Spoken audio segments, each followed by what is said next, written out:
So, Reenu, tell me a little bit about who you are. So, okay, let me start off. Um, I was born and brought up in Kuwait. My parents worked in Kuwait, and so I was born there. I have been very lucky and blessed to be provided with everything I needed. My parents took care of me. They provided everything and more than what I needed. Did my schooling in Kuwait, moved to India for my highest schooling, did my engineering in India. After that, I came back to Kuwait, started working there, got a marriage proposal from my husband, got married in India, and moved back. Came to the US about 20, 25 plus years. And I have been working, I started working in the US and then eventually moved into entrepreneurship. And then I am where I am as a financial consultant right now. So, your husband Sunil, was he living in the US when he proposed to you, or where was he? So he was, yes, he was working. He came here for his master's and then he was working here. And I don't know, Mark, if you know, but for us, it is not, ours was an arranged marriage. So he came down to India. We met each other, spoke briefly, and ours was a very quick marriage. And so there was no proposal. He came and saw, we talked to each other, liked each other. We told our parents, and they said, okay, let's go for it. Okay. So it's worked really well, hasn't it? Yes, it has. Thankfully, yes, it has. Brilliant. So, when you were in India and Kuwait, were you just studying, or were you working at that time as well? So I started off, my elementary, middle school was all in Kuwait. And then I went for my high school into India. I did my 11th and 12th there. And then I went into engineering in India. And after I finished my engineering, because my parents were working in Kuwait, I came back to Kuwait and started working there briefly. Brilliant. That's great. And when you came to the US, what was the first thing that you did? What jobs did you have? So getting the first job was very difficult because I didn't have any US experience. So wherever I went, they were asking me for US experience. So it was very hard getting that first job. But my first job was a technical support expert at Ross stores. I was working at their backend stores. And so it was a new experience, but I thoroughly enjoyed it because I got to learn a lot of new technology. And so that was my first job. And then I moved into technical support at Visioneer. It was a scanner software company where we had to take care of the customers who were handling their scanners. And then from there on, it became entrepreneurship. We moved on. I worked just into corporate jobs, and then it was all mostly entrepreneurship. Brilliant. You know, when you became a financial advisor, just before you became a financial advisor, what kind of things were going through your mind to go down that route? That is very interesting. It was not something that I had thought about doing. I am an engineer, but me and numbers don't work very well. I did not like to deal with numbers. I did not like to deal with finances. I would just write the checks, monthly checks. That was all I used to do. But what got me into the path was when one of my husband's classmates passed away and his wife did not know anything about their finances. She had to pick up the child and move back to her home country. And that was a wake-up call because that was my husband's classmate. And so that was a wake-up call. And I realized if something happened to Sunil tomorrow, I would be in that same boat. I have a 16-year-old now. He was, I think, 12, 13 at that time. This is home for him. So I realized that it was not going to be easy for me to pick up and move back. And I realized that I had to at least understand what was happening in my personal finances so that something unexpected happened, I would be prepared and I would know how to take care of my family. And that was what started me on that journey of financial planning. Brilliant. You know, I've worked with hundreds of financial advisors over the years, including staff who worked for me as well. And in terms of integrity, your integrity is so high. It's probably the highest I've come across in terms of the financial advisors that I've come across. And the reason why I wanted to talk a little bit about what you did before and about how you got into financial advice and planning, I think it's important that, you know, when we deal with people, we understand what makes them tick. And I was never a great one with figures either. I kind of just understood that sometimes things go in certain places. And it's interesting when you said you were an engineer that came into financial planning. And I think it's that kind of mentality, actually, where you see an issue and you solve the problem. Actually, that's probably what makes you such a good financial planner. Thank you so much. I really appreciate that, Mark.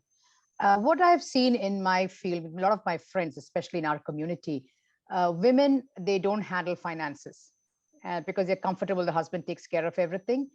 But what I've realized is that if something unexpected happens, they don't know where to go, who to turn to, who to trust at that point. They're not aware of what to do.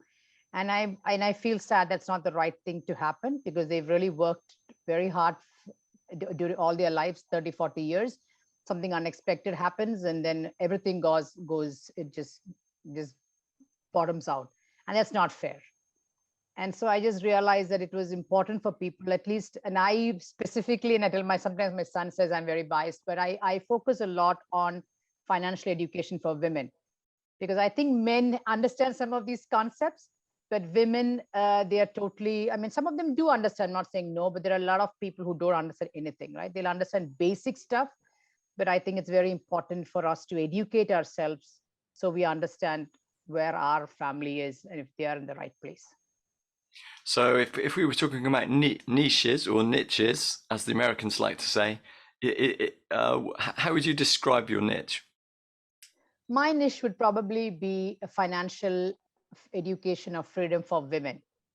I truly believe in women educating themselves on some of the financial concepts so that you understand and you kind of look into your finances and make sure, hey, am I heading in the right direction? So in terms of the industry, financial planning industry, what kind of problems do you see out there for individuals maybe? Currently, I've been working with a lot of my clients, what I've seen is they all have 401ks from their companies. And so, and they're very good at saving, and they, like, when they're getting ready to retire, they'll have millions of dollars in there, which is a good thing, right? But what they don't realize is when they're getting ready to retire or when they move companies, they just don't know what to do with that. They'll just roll it over into the new company. And they just keep doing that, not knowing that there are things out there that they can plan so that they have enough money for their retirement. Everyone thinks that when I'm retired, my expenses go down. Recently, I had a survey on my Facebook and I was asking people, what do you think would be your expenses when you retire? And a lot of them would say, oh, it would increase or it would decrease or it would stay the same, a lot of things, right? But what people don't realize is it'll either stay the same or it'll actually increase. Because what people don't realize is when you are retired, you have to pay for medical out of your own pocket.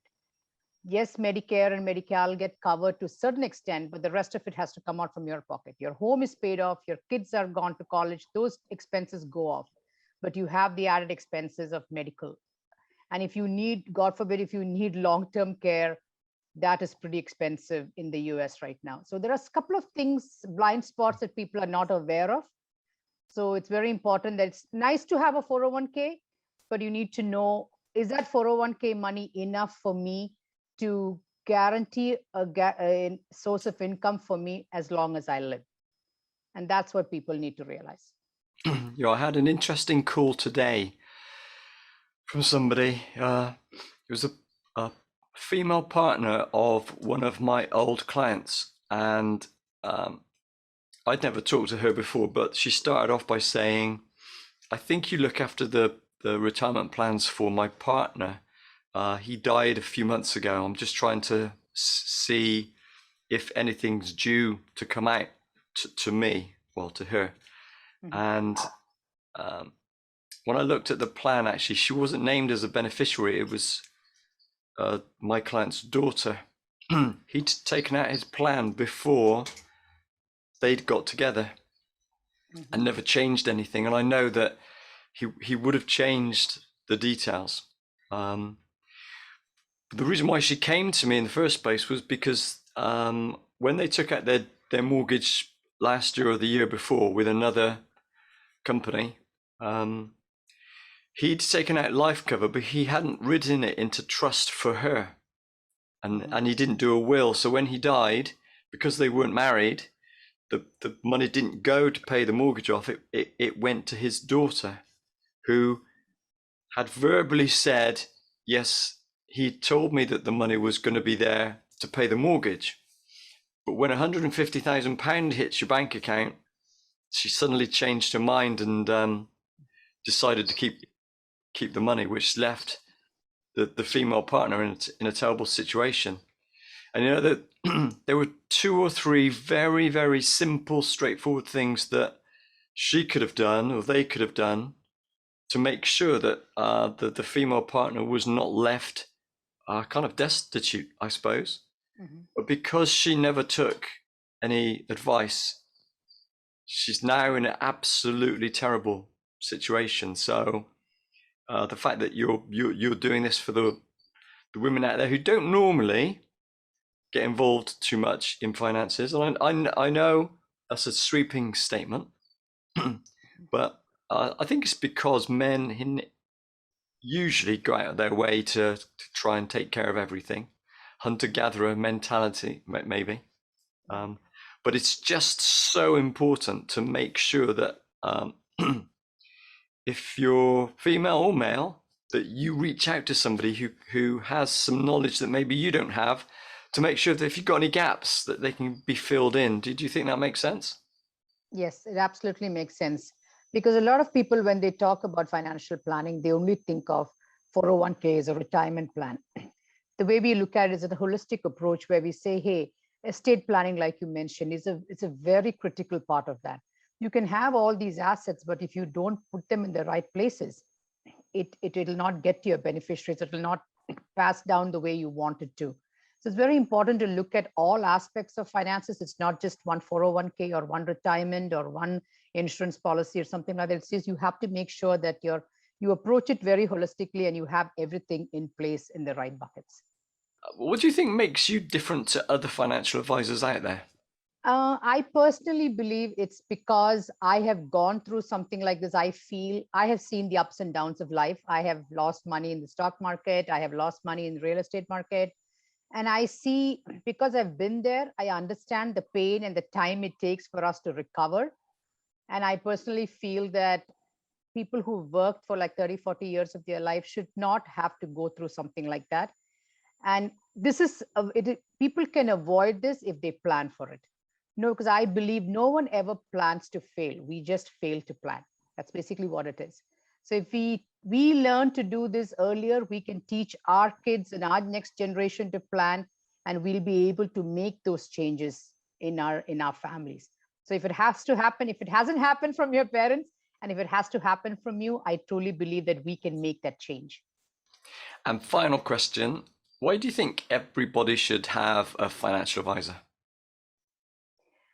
The reason I strongly believe that is we all know what we know, but we also have to accept the fact that we don't know what we don't know. And so we all look at our portfolio, we all have assets. I know a lot of people who have so many real estate, especially in California, real estate is hot. There are people who have assets, right? They think that's assets. But I talked to them and I said, do you think they are assets or are they liabilities? So you have to make sure that what you have, all the assets that you have provided for your family, they're actually they're not liabilities, and they actually stay as assets for your families. So it's very important to talk to somebody to understand and see if there are any gaps in your portfolio. If you don't have any gaps, hats off to you. You've done the right thing and you're going down the right path, stay that path. But if there are some gaps, I highly encourage you to talk to a financial advisor to make sure that that's all covered, and then you and your family will be taken care of for generations to come.